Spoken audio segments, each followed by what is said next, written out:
Alright, ladies and gentlemen, a very, very warm welcome to your morning. Very warm welcome to your Monday morning here. This is this is Vanguard Science. So, the podcast. Every morning you'll be waking up and you'll know, every Monday morning rather, you'll wake up and you'll know that you'll at least have 20 minutes of a conversation with myself. And what's going to be going down here is I'm going to be breaking down 4, maybe 5 of the latest articles, the latest stories. Well, I prefer to call them articles because they're real. This is stuff that's happening now. And these are articles taken directly from scientific journals and all that. I pride myself in trying to get as close to the source as possible. And then everything, if you don't believe what I'm saying, which, at points was totally possible, everything that I'll be saying will be on the website vanguardscience.com. So just chuck that one into Google or whatever and you'll see that one come up. The podcast will be uploaded onto there. I've got a blog on there as well. And then I've got a YouTube channel with some tutorials, stuff like that as well up there for you guys. But every Monday morning you'll wake up, 20 minutes with me, 20 minutes of just good stuff. Because really the reason why I'm doing this is because so much of what I hear is fairly dystopic when we're talking about the future, like you hear in the news, overpopulation is a really big one. People say we're going to be living in slums all the time. I don't that's most likely not the case. Then you have global warming, which is a very prevalent issue, and how we're all going to die because of a flood. Now, I'm not a climate change denier, but hey, there's some good steps towards avoiding that completely. We hear about hunger going through the roof, hear about these diseases coming up, genetic modification is going to ruin the planet. These just very dystopic scenarios. And I'm here to tell you guys that when I read through all of the scientific articles that are being released, and I don't read through all of them, I read through a fair bit, but the absolute majority, like the vast majority, are very positive, like leaps and bounds in scientific discoveries here, like stuff that's so cool, so cutting edge, that it's not even in science fiction. That's the sort of thing that you guys will be waking up to every Monday morning. A little bit about me. I am just a student. I'm a science student. I'm really keen on this sort of thing, but I'm not an expert. So everything I say, take it with a grain of salt. I'm not advising anybody on anything here, but I won't be making stuff up. I'll be doing my absolute best to give you this information fairly objectively. And I won't be making very big ties. I will be trying to translate, and some details will get lost in the translation. But otherwise, you're going to be getting some pretty cool stuff, and it's going to be coming right to your ears every Monday morning, guys. Without further ado, let's get into the news. So it's been a pretty cool couple of weeks in science. I'm not gonna lie, guys. It's been a pretty awesome couple of weeks in science. Today I've got 4 things coming up for you guys for the very first of these podcasts. And the very first of those articles, I'm going to be talking about paraplegic rats. So the guys over at the Technion Israel Institute of Technology, headed up by Dr. Shumlat Liebenberg, they kind of discovered an application for stem cells which cures paraplegia. And to me, that's pretty sick. So basically what went down was they got the rats and they severed their spinal cord, the back end of their spinal cord. So they got a group of rats, severed the back end of their spinal cord, so they couldn't walk on their hind feet. They couldn't feel anything on their hind feet. It'd be like a human who's had, in a car crash, their spinal cord had been snapped down the base there and they can't walk anymore. That's sort of an equivalent. And then they had another group of rats, which they did the same, and another group of rats which they completely left alone. Now, the group of rats that didn't have any treatment are called the control. So this was just the control group is just a group to make sure that it was actually any results because of whatever we decide to affect on the group of rats, and not because of something external. Now, the group of rats, they took one group of rats which had their lower back was severed, so they couldn't walk, and they injected them with stem cells. Now, it was very special type of stem cells. They used stem cells found in your cheek, in human cheek cells, and then they put it into in a 3D suspension in order to activate them in the right way, and then they injected them into where the incision occurred. And basically what happened was 70% of the rats that had that treatment were able to feel again, and 40% were able to walk again. Now that's phenomenal, considering there are no other treatments out there that have above a 0% treatment rate for like a complete spinal snap. That is just absolutely mind-boggling. And then with the control were still paraplegic. Again, they were only there to show that rats don't have some magical ability, maybe like a lizard or whatever, to regrow that sort of their spinal tissue. Now, the reason why artificial spinal tissue regeneration is so difficult is because your spinal cord is actually the consistency of toothpaste. So nothing. Really, really delicate stuff, and very, very intricate and fine. And so what these stem cells do, stem cells are essentially part of the immune system of most animals, and they're able to adapt to any circumstance they're in, so they can become a blood cell, a heart cell, a brain cell, a neuron, anything basically. And so what happened, they made them into spinal cord cells or something, you know what I mean? But that is the first story for today, guys, and that is just absolutely phenomenal.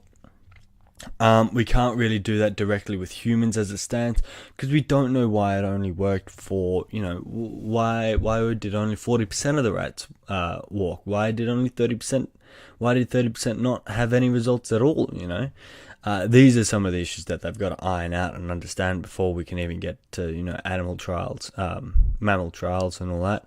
But I think that's pretty cool. I think taking a step in the right direction towards getting people to be able to walk again is pretty awesome.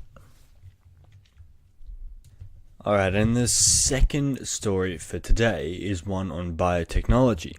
So this is anything to do with genetic modification, any sort of like a treatment to do with your body, like even medicine and all that. That's all biotech stuff. And the title of this one is non-viral genome editing. So a couple of things to break down there. Your genome is your DNA. So what your unique DNA set is called your genome. It's that easy. I mean, there is a little bit of prerequisite information that you guys should kind of know going into this. But basically, the DNA are the building blocks of your entire body. They tell your body what to do, tell your cells what to do, so they tell, it's just kind of how your entire body functions. So defects in that can be detrimental. Examples include like Huntington disease, asthma, kids born without limbs. It can be pretty harsh stuff. Emphysema being another one. It's just all these genetic predispositions towards diseases. That's another one. Just not fun stuff can come from all of this. Now, the advantage of genome editing, now it's exactly as it sounds. So if you remember, genome just being your data set, and editing being literally being able to change what your DNA is.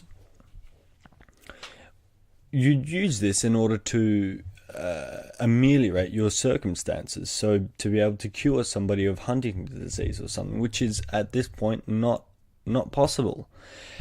Now what these guys did this was a collaboration between Chinese and Western scientists, biotechnologists, I assume. Now what they proved was the ability to use a non-viral way of transmitting any sort of a change into you. Now, why is this important? Because your genome is in every single cell in your body, it means that making an actual difference in vivo, so while you're alive, is very difficult because you have to affect a very large amount of cells. And the way this study was able to show that they did that was they affected certain cells in the livers of rats. And so in order for there to be an actual difference, you need to affect many, many, many cells. Like thousands of cells. Like we're made up of trillions of cells. So just in this little clump, you need to be able to affect thousands and thousands of cells. Changing the genome of one cell is not going to change the genome of your entire body. It'll just change the genome of that one cell, and then it'll probably get outlived by the ones around it. It just doesn't work like that. So one way of being able to transmit this is using a virus, hijacking a virus. Now, it's almost as nasty as it sounds, sort of thing. Like we get a virus, which is the thing that makes you sick, and a virus is a very, very small, maybe conscious, maybe not. Let's just call it a sickness that'll go into your cells, put its own genetic material into the cell, and what that will do will tell the cell that it just infiltrated to start doing what it wants what the virus wants it to do, and not what the cell should be doing. And hence that's why you feel sick. This virus, there's thousands and thousands of these going into your system. When you breathe in somebody's cough or something, and so they're able to affect enough cells in order to make you feel sick. So what we're able to do is hijack these viruses, put the genetic material we want them to put into the cells, and it'll go about its business. Now, this isn't very accurate and it's not very stable, and so people won't really be too hot shit on putting a virus into you. That might not really work. So what these guys did was they used a protein called Cas9, which is also used in a very powerful genome editing tool called CRISPR, but that's another day. They use Cas9 and RNA. RNA is a half strand of DNA, which was originally thought, so if you imagine DNA to be a ladder, RNA is the ladder cut in half, like vertically down the middle. We thought that RNA had very little purpose, sort of thing. It didn't really do much, kind of moved in between the cell. What we're finding is that it's much, much, much more powerful than originally thought. And we think that RNA may well be the building blocks of life itself. Like, billions of years ago when life first started in the lakes of Earth, rather. So they used Cas9 and RNA, which are non-living, and they were able to breathe that one in, or injected that one into the area around the liver cell of these rats, and it had an 80% hit rate. So it affected 80% of the cells that it should have, which is pretty darn good. So what this means is that diseases like Huntington's and maybe potential other things like Alzheimer's and all that, which are very much genetically related, even if you have a genetic predisposition towards certain cancers or something like that, like I do. And scientists would be able to, or your doctor would be able to target the piece of your genome which needs to be changed, give you this Cas9 RNA, know that it's going to be accurate, and then affect that change in your entire body so that you are fitter as a person. That is pretty damn awesome. Alright, so article number 3 for today has to do with security and cyber security more so. So currently how security kind of works is it uses cryptographic methods and formulas to encrypt passphrases, for instance, or documents or whatever. So basically it takes stuff which makes sense, so a sentence or your Word document, puts it through a formula which makes no sense and spits out the thing that doesn't make any sense, and a security key. And that security key will tell it how to decrypt that Word document so that it makes sense again. Now, the key to this is that those security keys are very, very, very complex. So it would take millions of years to brute force those sorts of things. But there are also other methodologies around it, which means that it does make your files vulnerable to some extent. So that's a very, very, very kind of a harsh, not very technical overview of cryptography. I encourage anybody to Google cryptography. It's fascinating stuff. So that's kind of how it works, and that's kind of how everything that you have is kept safe. Everything that's in your digital world is kept safe. Now, this doesn't work 100% of the time. It works 95% of the time, but that 5% discrepancy becomes very, very important when we start talking about things like having chips in your toaster, in your computer rather, in your TV, Internet of Things, just everywhere, and then ultimately in your brain, right? So when you get a chip put in your brain, now you will be having a chip put in your brain sometime soon, not because you're forced to, but because if you don't, you'll be so far behind everybody else who does. And there's so many benefits to that. We'll talk about that another day, shall we? But when you have this chip in your brain, you want to make sure with like 100% accuracy that somebody can't hack into that.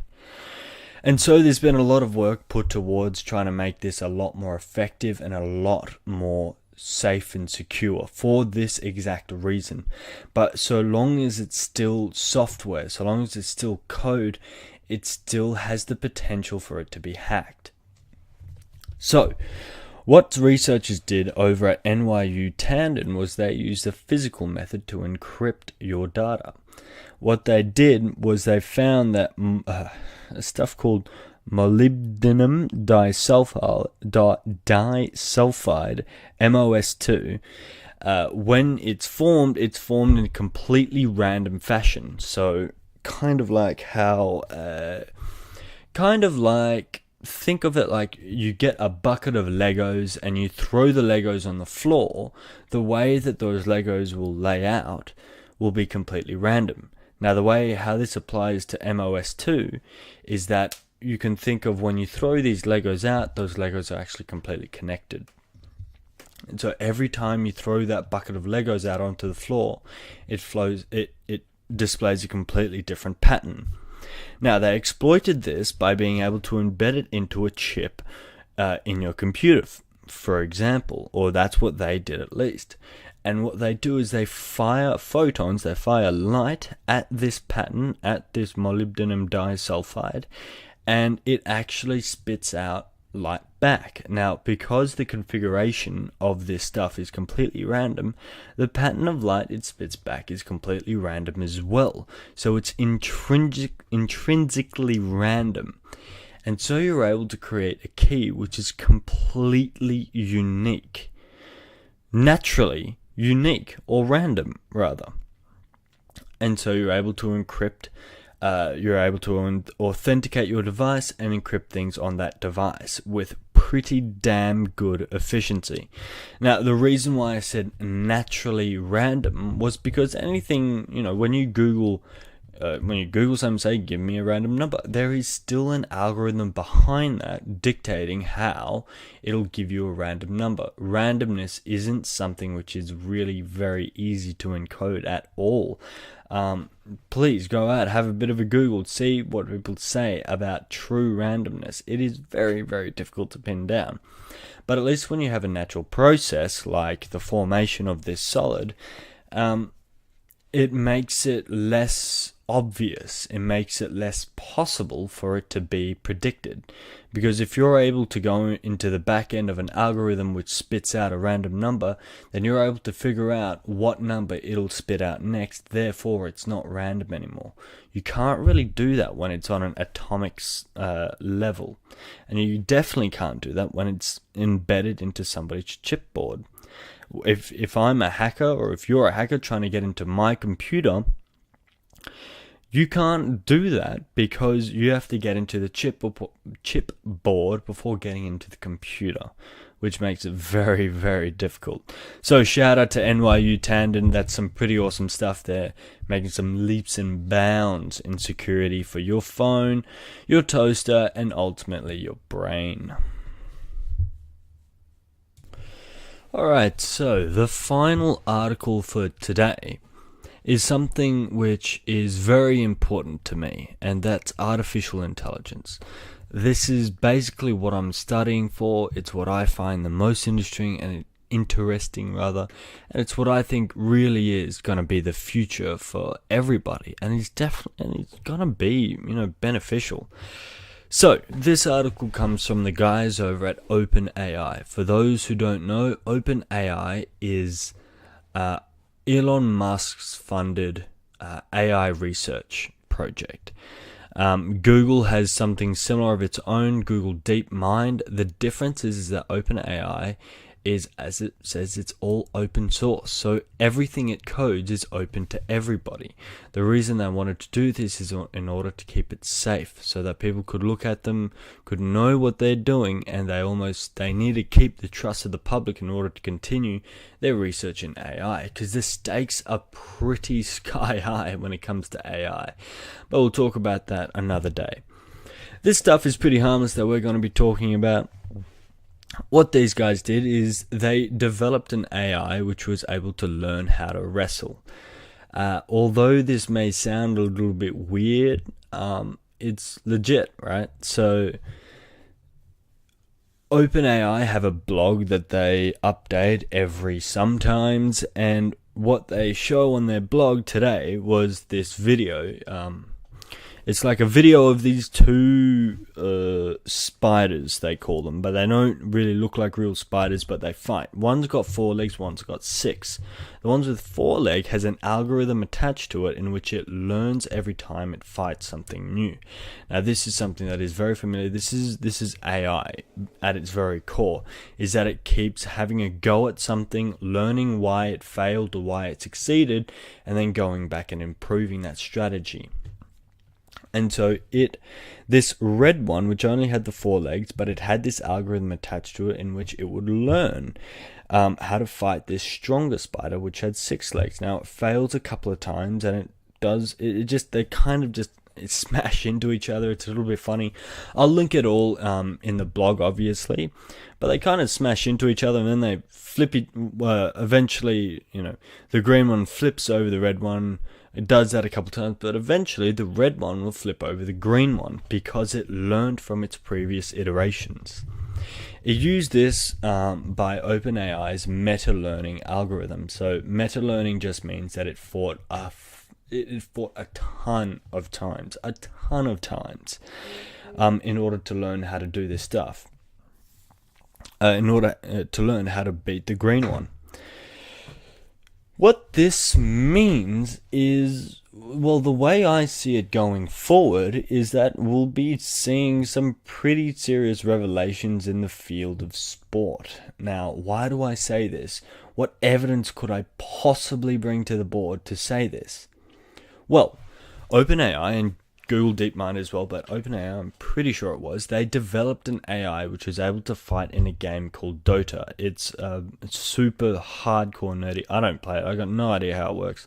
But it's this online game in which these fighters, you have you look down and you have this player and you throw magic spells and stuff at each other. I'm probably reducing it. A lot of people hate me right now, but basically it's very, very complex, and there's a lot of human strategy. It's like Go, it's like chess, but a lot more complicated than that. Now, what this AI did was it actually taught itself a new strategy.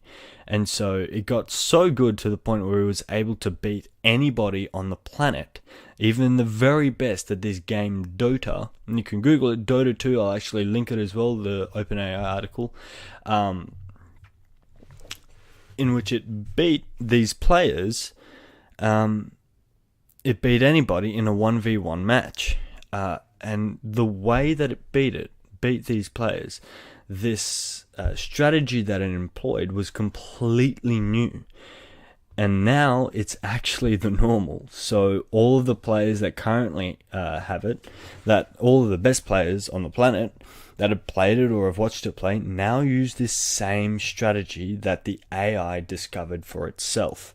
And it has become the norm. It's elevated the play of everybody. It's elevated the game, the viewership, everything like that. And so it's not hard to see the parallels between a video game, right? And now they're developing ways in which it could be for wrestling. Now, this does kind of look like, heads smushing into each other, and they have absolutely no application into MMA or, AFL, whatever, footy, soccer, any of that stuff. But because AI moves at such a quick pace, I can definitely see it happening, that in the not too distant future, I'll be watching the same simulation of these two simulators, of these two AI in an octagon fighting each other. But they're not fighting each other in one round and going off and learning from that. They're fighting each other millions and millions of times a day. And so we'll start to learn these new techniques. Maybe it'll develop an entirely new martial art. The martial art of AI. How cool would that be? Stuff that would just own anybody in the octagon. That to me is something that could be so cool. But that is my opinion. That's not what they say here. Basically, this article just showcases the ability for this meta-learning process to learn very quickly. So very few iterations it needs in order to learn. So that's something to kind of boil down on, guys. I've kind of hit the main pillars of what I really want to be talking about, which are going to be AI is a big one, biotechnology and nanotechnology. So biotechnology, everything to do with your body and tech, so, genome. Nanotechnology is the stuff which is just absolutely, incredibly, unbelievably small level stuff. So, machines that'll be working in your veins and all that stuff.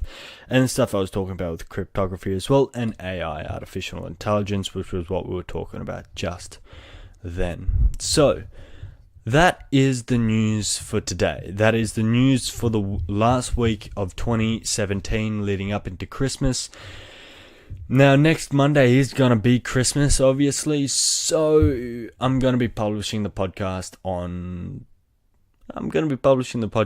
either the Sunday or on Boxing Day, I reckon. There'll still be the podcast up. The podcast will really be kicking off throughout 2018. But guys, let me know what you liked, what you didn't like about this. Do you want to hear a little bit more? On the I've got Vanguard Science 40 at gmail.com.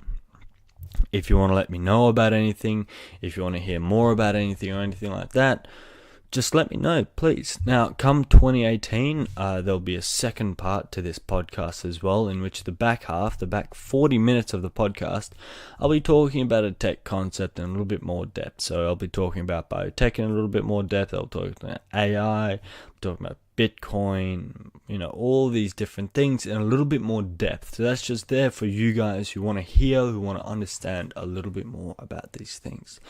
Now, as I've said earlier, vanguardscience.com is where I'll put the links to every single article that I would have spoken about today, everything that I'll be talking about today as well. Also, I'll have a blog up there as well, so I'm a software engineer primarily, so I'll be having a little bit of a software blog. Like my first blog is up there now, and I'm just talking about the importance of where the future of software development is going and how you can really empower yourself with software development. I'm not going to plug myself too much, but it'll be much more colloquial, be much more ranty sort of stuff. It'll be going up on there, guys.